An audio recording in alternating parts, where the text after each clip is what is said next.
What's up, everybody? This is Brian here. We're going to be talking about music today. This is going to be another entry onto the top 100 favorite songs of all time countdown. So let's get straight into it. Uh, Number 72 on here is going to be For the Love of God by probably one of the most technically gifted electric guitar players of all time, and that's Steve Vai. I also really love the music video for this song. It shows a lot of awesome historical clips and clips of different cultures, and he's kind of just standing there, just completely, out of his mind into it.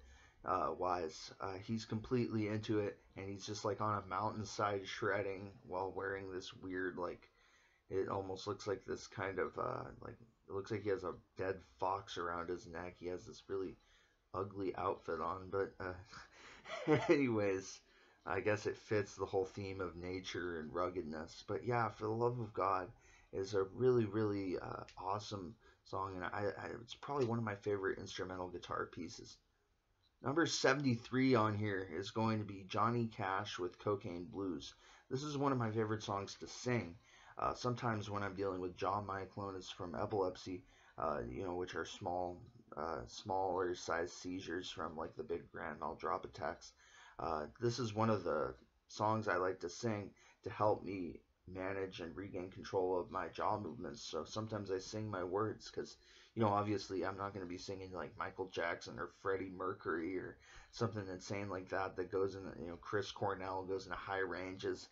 This is more the type of song for me, and that's why I appreciate Johnny Cash because, his bass vocals, and I don't mean bass, listen like basic, but like baritone. Uh, his uh, his baritone vocals, I think, provide a good starting place for people who are looking to sing and they're looking to express themselves. And Cocaine Blues is probably one of Johnny Cash's most fun songs to sing, along with one like, what would be another good example? Folsom Prison Blues, Hurt, Flush from the Bathroom of Your Heart. He has a lot of really awesome work. The guy had like a 50-year long career. And so you're going to find more than he's one of those artists where it was hard to pick an individual song from, because he's one of those guys who I more like his whole sound, and he's pretty consistent, and so it's hard to pick just one song because he's one of those artists that their songs sound kind of similar to each other a little bit, kind of like, how AC/DC's songs sound kind of similar to each other. They follow that basic that basic power chord formula, and the lyrics are never terribly meaningful or heavy. But this song is really fun, and it's upbeat. And I think that the live version he actually one time performed it in front of a prison audience. Um, yeah, Number 74 on here is going to be another country artist, and that's going to be Billy Joe Shaver with a little bit more recent of an entry with People and Their Problems. He actually performed this song with his band that featured his son before his son unfortunately passed away from problems of his own. But his son performs an awesome guitar solo on this song, and this song has fun verses such as, people are, like lazy as shit, and it even has an entry on like Clinton, uh, basically playing saxophone on TV while people get their cars repossessed, and and how a lot of people who are judgmental towards others are hypocrites and shit. And I think that it's fun, it carries over a lot of the kinks in humanity's armor, if you know what I mean. It's also probably the best country song I can think of from the 90s. Uh, Correct me if I'm wrong. I guess it's hard to be wrong on an opinion, though. Number 75 is going to be a staple from classic rock radio, and that's the Eagles with Lion Eyes. Um, Pretty simple song. It's mostly sounds like it's just about somebody. You can't hide your lion eyes. It sounds uh, pretty self-explanatory in the sense that it sounds like it's about somebody realizing somebody's cheating on them, or that they're about to be broken up on, and that other person is trying to hide it a little bit. I don't know, but obviously they're being hurt emotionally. You can't hide your lion eyes. Somebody's lying to them. That's never pleasant. Let's get to number 76 on here, which is Simon and Garfunkel with Sound of Silence, a song that I'll probably record a cover of on this channel soon. I had one of it up on my old channel. Um, this song, I think that it was one of my favorite ones to learn on guitar, and helped me learn the complexity between chords and picking, instead of just like finger picking or strumming the chords, kind of like a hybrid of both. Also, Simon and Garfunkel are one of my favorite, if you want to call them folk or soft rock. They're one of my favorite bands in that kind of area of music, in the sense that I would consider using them for a metaphor if I was talking, or I guess it would be an analogy. If you were talking about, like, my amp is going from Simon and Garfunkel to Metallica and 0 to 3, that's something I would say. And that's because I really love and respect Simon and Garfunkel, and I consider them probably one of the quintessential bands in their genre and in their area of music, period. We're going to take a little bit, well, not really a harder turn. This is Ice Cube with Today Was a Good Day.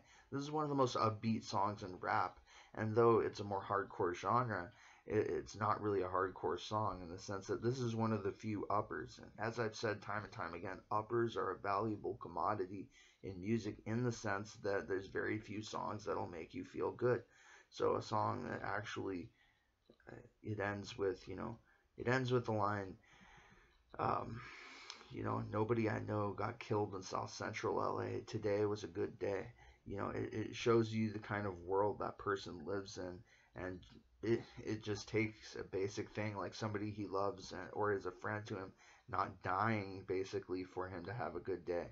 And I think that really puts Life in the Ghetto into perspective, a lot more than just songs about bragging or robbing or committing crime or whatever. Actually, some emotional vulnerability. So the fact that it was a good day just because something horrible didn't happen to him, basically. Number 78 on here is going to be Jefferson Airplane with White Rabbit, tied with Triad. Um, Sorry, I was just checking the time there for a second. Jefferson Airplane, fronted by Grace Slick and Marty Balin, both of whom I think do vocals throughout their catalog. It's not just one of them, obviously. This pair of songs, one of which I think Triad actually was written by David Crosby, and I think Crosby, Stills, Nash and Young actually have a version of it too. But White Rabbit is one of the most probably one of, I've used the word quintessential so many times, but it's probably one of the most archetypal and quintessential psychedelic rock songs in all of the late 60s and in all of music. I love this song. I love the unique kind of storybook imagery. This song is one of those ones that I could listen to on repeat for hours, probably. Let's go to number 79 here with Marshall Tucker and Desert Skies. This is one of those lighter, more upbeat songs, I think. It carries with it kind of a bouncy beat to it, and kind of a bouncy vibe, in the sense that it's clear as the desert skies. Clear as, like, that uncloudy, just sky blue, just completely pure, no cares, no worries. That's really what this song conveys. No cares or worries, not being bogged down or stressed out. Number 80 on here is going to be Peter, Paul, and Mary with Where Have All the Flowers Gone? I've heard several other versions of this song, but I think Mary Travers has one of the best vocals, or not just particularly on this song, but period. I think she has one of the best voices of any singer in all of music, and especially one of the best female voices. Anyways, Where Have All the Flowers Gone was kind of tied almost, but I didn't end up putting it on here, with a song, God damn, I'm forgetting the name right now. I'm sorry. Morning's hard time for me. Anyways, but yeah, Where Have All the Flowers Gone is one of Mary Travers' most beautiful vocal performances. Number 81 on here is going to be a song by The Doors, by Jim Morrison, with Crystal Ship. There's a lot of other songs that I could have put by them, such as, Riders on the Storm. But Crystal Ship, I really, really like the kind of spacey, out there, almost kind of creepy vocal style, you know. Before you drift into unconsciousness. Sorry for my off-tone vocals, but kind of he's almost kind of like a phantom, or he's kind of ghostly in the vibe that he carries through the song. And I think that this is one of my favorite Jim Morrison vocal performances. Number 82 on here is kind of going to be a tie, but not a tie at the same time, because it's Clapton along with Derek and the Dominoes, and I'm kind of putting both versions of Layla, the acoustic one that's more recent, and then the earlier one from the 70s that's played on the radio 47,000 times a minute. But yeah, I love this song. The guitar solo is awesome, and it has a unique tone to it. This is one of those ones that kind of makes you want to play guitar so you can learn it. And that's true of both versions, the acoustic version and the electric version, which was the one by Derek and the Dominoes. Let's get on to another rap song, which is going to be 83 on this countdown. We've made it this far, folks. You know, Eminem and Dido.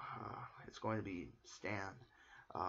This is one of the heaviest songs that I've actually ever heard, period. And it's amazing that it was such a big hit, considering that it doesn't really have that positive of a resolution. It ends with Eminem kind of responding to the stream, the barrage, almost, if you will, of crazy letters sent to him by an obsessed fan. And that fan ends up driving his girlfriend off a bridge. And Eminem just realizes as he's responding, basically, that a person who had committed a crime that he heard about on the news was actually the same person who was sending him the letter, and that guy was already dead. And he just ends the song by saying, damn, and it's kind of jarring. This is one of the heaviest songs. I think that it really turned Eminem into a star, in the sense that if you can accomplish, you know, with how shallow and pop oriented everybody is nowadays, if you can accomplish a hit, especially as big a hit as this, with a song that really doesn't have a positive resolution or ending. And Dido also has beautiful vocals on here. I know it's a sample, but she's also in the music video. And I think that Dido's performance on here is worth mentioning too. Number 84, we're going to be taking a turn towards blues rock, electric blues, whatever you want to call it. Stevie Ray Vaughan with his cover of Jimi Hendrix's classic Little Wing. And I love the solo on this version. This is another example of Stevie Ray Vaughan being like Art Tatum on guitar, kind of, in the sense that he kind of takes this song to the next level. And I really actually kind of prefer Stevie Ray Vaughan's version a little bit. The solos on it are just mind-blowing. Number 85 is going to be a song that was originally written by Neil Young, I believe. And this entry on here is going to be by Nicolette Larson, though, singing that song, Lot of Love. And Nicolette Larson, I don't think she has the biggest amount of hits, and she didn't have the longest career, but I think that this is probably her biggest individual hit. And it's probably a good starting place if you're looking for songs from her. She has a fantastic voice, and I think that personal problems kind of derailed her. But yeah, this is one of those songs that is really, really beautiful in the vocals, and it's probably a good place to start with, even if you're unfamiliar with the artist a little bit. Okay, so let's check the time on the clock. We're getting to 14. I'm going to actually stop here. I love you guys because you're you, and peace out.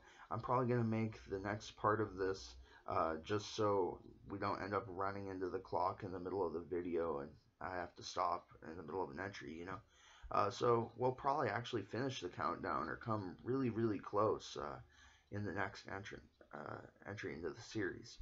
So thanks for watching, and thanks for having an appreciation for music. I think that it'll end up helping both you and me, in the sense that I have you guys in terms of conversation and company, but you guys hopefully also learned something in terms of looking through a lot of different artists and a lot of different songs and a lot of different types of music. And if I can teach anyone anything, then I'm really happy about that. it makes me feel validated as a person, you know, like I've accomplished something in my lifetime. So if you guys value these types of videos, then I really appreciate it, and thank you for watching. You guys are the best, and I'm out.